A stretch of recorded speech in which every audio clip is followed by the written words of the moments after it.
자, 신약성경 245페이지로 가겠습니다. 로마서 4장의 말씀입니다. 로마서 4장 18절에서 25절까지의 말씀입니다.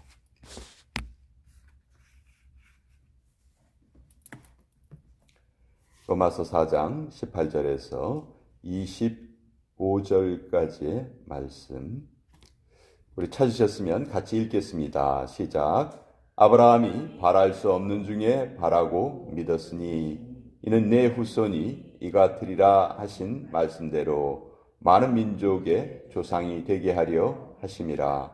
그가 100세나 되어 자기 몸이 죽은 것 같고 사라의 태가 죽은 것 같음을 알고도 믿음이 약하여지지 아니하고 믿음이 없어 하나님의 약속을 의심하지 않고 믿음으로 견고하여져서 하나님께 영광을 돌리며 약속하신 그것을 또한 능히 이루실 줄을 확신하였으니 그러므로 그것이 그에게 의로 여겨졌느니라.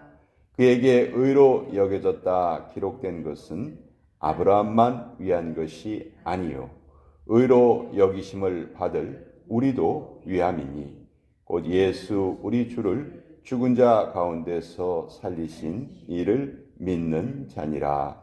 예수는 우리가 범죄한 것 때문에 내줌이 되고 또한 우리를 의롭다 하시기 위하여 살아나셨느니라. 하나님의 말씀입니다. 아멘.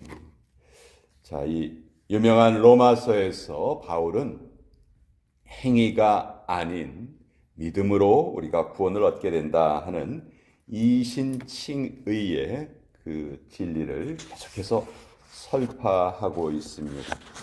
이 믿음으로 의로워진다, 이 말씀 원래는 하박국서에 있는 말씀이죠. 의인은 믿음으로 말미암아 살리라. 근데 이 하박국서의 이 말씀을 바울이 인용을 하면서 이제 우리가 구원 얻는 도리를 설명을 하고 있습니다. 사실 개신교의 가장 중요한 교리가 이 교리라고 저는 생각을 합니다. 개신교가 생기기 전에는 캐톨릭이 중세 유럽을 지배했었죠. 그 캐톨릭의 예배 그 모습은 아주 예식 중심이고 또 그 신앙은 선행을 아주 강조합니다. 그러니까 선행이 구원받기 위한 아주 필수 조건이에요. 선행을 하지 않으면 구원을 얻지 못한다. 사실 그것이 물론 좋은 의도죠. 좋은 의도지만 너무 많이 악용이 됐어요. 그리고 하나님의 말씀을 제대로 알지 못하는 사람들이 자기의 정성으로 그 믿음에 관련된 행위를 하려 했습니다. 그러니까 믿음에 관련된 행위가 사람마다 다 다른 거예요. 사람마다 다 기준이 달라요. 마치 사사시대에 자기 소견대로 행하였더라 하는 그 말씀이 중세 캐톨릭 시대에도 그대로 이어졌던 것이죠. 그래서 마틴 루터나 쯔빙클리나 켈빈과 같은 종교 개혁자들은 그런 어떤 행위를 통해서 그 행위를 안 하면 우리는 구원을 얻지 못하고 그 행위를 하면 구원을 얻는다. 이것이 잘못된 것이다. 구원은 그렇게 주어지는 것이 아니다. 왜냐하면 성경이 분명히 우리에게 그렇게 구원을 얻는 것이 아니라고 알려주시기 때문이다. 그러면서 이제 이 로마서를 아주 열심히 연구하기 시작을 했고 이 로마서의 이 말씀이 또 종교개혁을 일으키는 아주 중요한 시발점이 되었죠. 자, 그런데 이 행위로 구원을 얻지 못한다는 것은 사실 우리 인간의 본성에는 좀 위배가 됩니다. 무슨 얘기냐 하면 사람들은 항상 어떤 대가를 치르고 무엇을 얻으려 하는 생각이 큽니다. 만약 대가가 없이 얻는 것이라면 그것은 가치가 없는 것이다. 그렇게 생각하는 경우가 많아요. 우리 세상을 살아가면서도 free of charge, 공짜로 주어지는 물건들은 사람들이 별로 그것을 그렇게 귀하게 여기지 않습니다. 가치가 없으니까 저거는 값이 없는 거야. 이렇게 생각하기 쉬운 거죠. 제가 예를 하나 들어보겠습니다. 여기 아주 심한 병에 걸린 환자가 있어요. 근데 그 환자에게 의사가 이렇게 말합니다. 아무것도 하지 마세요. 그냥 잘 나을 거예요. 이렇게 의사가 말을 했다고 가정을 합시다. 자, 그럼 이 환자가 들을 때 어떻게 듣냐면 이것을 긍정적으로, 희망적으로 듣는 것이 아니고 나더러 아무 치료도 하지 말라고, 아이고, 이 의사도 결국은 나를 포기했구나. 나는 이제 더 이상 가망이 없기 때문에 아무 치료도 하지 않는구나. 이렇게 생각하기가 쉽다는 거죠. 근데 반면에 의사가 와서 여기 좋은 약이 새로 개발이 되었습니다. 이 약이 아마 효과가 아주 좋을 겁니다. 근데 이 약이 무척 비싸요. 이렇게 말을 했다면 값이 비싸다 할지라도 어떻게 해서든지 그 약을 먹고 나으려고 하겠죠. 예. 제가 지금 말씀드린 것이 일반적인 사람들이 구원을 바라보는 그런 관점입니다. 내가 하나님께 구원을 얻기 위해서는 뭔가 내가 하나님께 행동으로 보여야 되고 드릴 것이 있어야 되고 그렇게 생각을 한다는 것이죠. 근데 아무것도 우리가 하나님 앞에 드릴 것이 없이 그저 하나님의 아들 예수님이 우리의 모든 것을 해결해 주셨다는 것을 믿는 믿음만으로 우리에게 구원이 주어진다니까 그게 잘 받아들여지질 않는 거예요. 특히 우리 한국 사람들은 최소한 몇 년 동안 새벽에 정안서 떠놓고 손이 닳도록 빈다든지 아니면 뭐 어느 탑주위를 뭐 수천 번 본다든지 뭐 절을 뭐 몇백 번 한다든지 아니면 뭐 자기 중요한 재물을 얼만큼 바쳐야 된다든지 그러면 구원을 얻을 것이다. 이렇게 말을 했다면 오히려 더 그것을 이해하기가 쉬울 것입니다.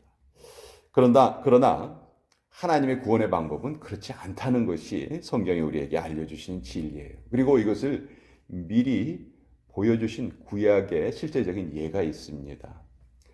그 광야에서 이스라엘 백성들이 하나님께 불순종을 해서 하나님이 불뱀을 보내신 적이 있어요. 그래서 그 불뱀에 물려서 수없이 많은 사람들이 죽어갔습니다.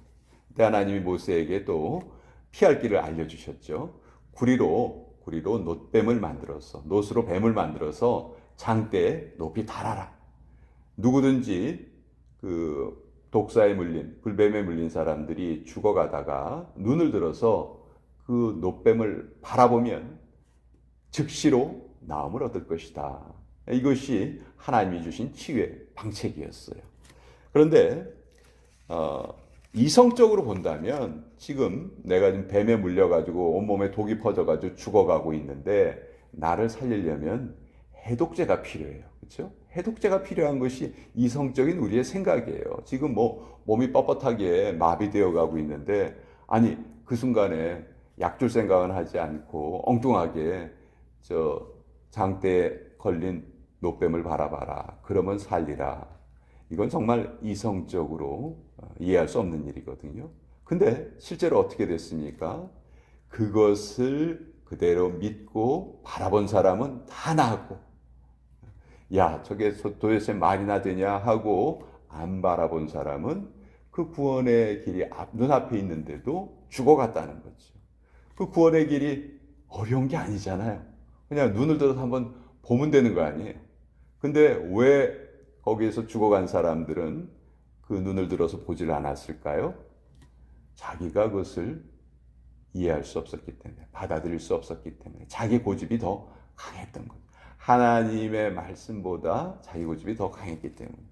이것이 하나님이 구원을 주시는 그 구원의 도리와 아주 너무 똑같습니다. 자, 오늘 이 로마서 4장에는 아브라함을 예로 들고 있어요.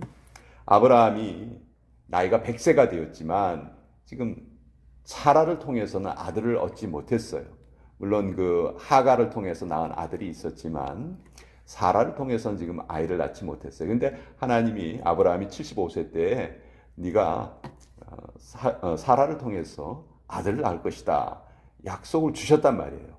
근데 25년이 지났어요. 이제 나이가 100살이 되었어요. 인간적인 그 생각을 하면 남자나 여자나 아이를 낳을 수 있는 가능성이 다 지나버린 나이예요. 자, 그러면 보통 어떻게 생각하기 쉽습니까? 아이고, 내가 그렇게 오랫동안 기다렸는데 이제 다 틀렸어. 이제는 불가능할 거야. 아니, 좀 일찍 날 찾아오셔서 일찍 좀 아이를 주시지 하는 그런 생각을 하는 게 일반적인 사람들의 상식인데, 여기 성경은 뭐라고 이야기하냐면 19절에 그가 백세나 되어 자기 몸이 죽은 것 같고 사라의 태가 죽은 것 같음을 알고도 믿음이 약하여지지 아니하고, 믿음이 없어 하나님의 약속을 의심하지 않고 믿음으로 견고하여져서 하나님께 영광을 돌렸다. 자, 여기에 보면 하나님이 왜 우리에게 행위가 아닌 믿음을 통해서 우리에게 구원을 베푸시는가, 그 이유가 여기 정확하게 나와 있어요. 믿음으로 견고하여져서 하나님께 영광을 돌리며, 하나님이 영광을 얻으시는 그 방법이, 우리가 하나님께 영광을 올려드리는 방법이 다른 데 있지 않고 믿음에 있다는 거예요. 이것이 하나님이 우리에게 구원을 베푸실 때 믿음을 통해서 베푸시는 거죠. 행위를 통해서 하나님이 영광을 받으신다는 표현이 없어요. 오히려 하나님은 너희의 가증한 행위 때문에 누가 저 성전문을 좀 닫아줄 사람이 좀 있었으면 좋겠다. 그렇게 마음은 떠나 있고 행위만, 겉으로 보이는 행위만 그럴듯하게 해서 하나님 앞에 나아가는 모습을 하나님은 너무너무 미워하셨거든요. 그러니까 하나님이 진정으로 우리에게 찾으시는 모습은 뭐냐면, 마음이 떠난 상태에서 어떤 종교적인 행위로 하나님을 찾는 것은, 이건 너무너무 하나님 미워하시죠. 사실 그거 제일 잘했던 사람들이 누구냐면 바리새인들이거든요. 바리새인들은 뭐 11조를 드릴 때에도 뭐 끝전까지 계산해서 드렸고, 일주일에 이틀씩 꼬박꼬박 금식했고, 뭐 지키라는 거 열심히 잘 지켰거든요. 그렇지만 그 마음속은 완전히 하나님으로서 멀어져 있었죠. 이 하나님이 가장 미워하시는 모습이에요. 반면에 내 주변 상황이 어떻든지 반드시 하나님은 하나님의 약속을 이루실 거야 라고 그 믿음을 가진 사람들은 그 사람들을 통해서 하나님이 영광을 받으신다는 거죠. 오늘도 이 세상 온 천지 만물을 바라보시면서 하나님은 영광 얻기를 원하시는데, 그 하나님의 영광이 어떻게 드려지는가? 바로 하나님의 말씀을 믿는 사람들을 통해서 하나님께 영광이 올려진다. 우리가 늘 우리 삶의 목적은 하나님의 영광입니다. 하나님의 영광입니다. 그렇게 고백해요. 구체적으로 그게 뭐예요? 하나님께 어떻게 영광을 돌려요? 영광이라는 게 어떤 물건이에요? 영광이 뭐 이렇게 써 있어요? 하나님이 그 영광이 여기 있습니다. 가져가세요. 그게 아니잖아요. 그럼 우리가 하나님께 어떻게 영광을 올려드릴 수 있는가? 바로 다른 것이 아니고 하나님의 약속을 우리가 믿는 것이라는 거죠. 그것을 가장 잘했던 인물이 바로 여기 아브라함이 이제 예로 들어져 있는 거예요. 그래서 우리가 아브라함을 뭐라고 불러요? 믿음의 조상이다, 이렇게 부르잖아요. 그것을 성경이 지금 말하고 있는 거예요. 그러니까 이 바울이 계속해서 강조하는 것은, 이 당시 바울과 가장 대척점에 있던 사람들이 율법주의자들입니다. 하나님의 말씀을 1.1획도 틀림없이 지켜야 돼. 그게 중요해. 뭐 마음이 어떻든지 그건 상관없어. 그냥 겉으로 보여지는 행동으로 무조건 지켜야 돼. 이거를 주장하는 사람들과 그 반대편에 있었던 사람이 바울이에요. No, 하나님은 그런 것을 통해서 우리에게 구원을 베푸시지 않는다. 하나님의 말씀을 그렇게 100% 지킬 수 있는 사람이 이 땅에 존재하지도 않는다. 오직 우리 대신 그 모든 것을 이루어 주신 하나님의 아들을 믿는 믿음으로 우리는 구원을 얻는 것이다. 이것이 바울이 계속 주장했던 것이고, 바울은 사실 이 진리를 전파하고 이 진리를 가르치기 위해서 자기 일생을 살았다고 볼 수 있어요. 그래서 오늘날 우리가 지금 이 개신교의 모든 틀이라든지 교리라든지 이것은 사실은 바울을 통해서 다 완성이 된 것이다. 그것을 우리는 지금 그대로 실천하고 있는 것이다 하는 것이죠. 자, 우리가 이렇게 하나님을 믿는 믿음을 가지게 되면 우리의 위치가 자연스럽게 정해집니다. 하나님은 높으신 분, 우리는 낮은 사람. 하나님은 부요하신 분, 나는 그 부요함이 필요한 자. 나는 목마른 자, 하나님은 그 목마름을 해결시켜 주시는 자. 이것이 바로 우리가 하나님을 믿는 믿음을 통해서 구원을 받는 이유다. 이래서 복음은 이 세상에서 가장 기쁜 소식이다 하는 것이죠. 그래서 아무것도 가진 것이 없는 자가 되기만 하면 우리는 구원을 이룰 수가 있습니다. 구원 얻기가 어렵지 않아요. 단지 가장 큰 걸림돌은 바로 나 자신입니다. 내가 무언가를 그 구원을 위해서 더 더하려고 하는 마음, 그 마음이 없다면 구원은 이 세상에서 가장 쉬운 길이고 하나님의 가장 크신 선물이다. 바울은 오늘 이것을 아주 힘있게 강조하고 있습니다. 자,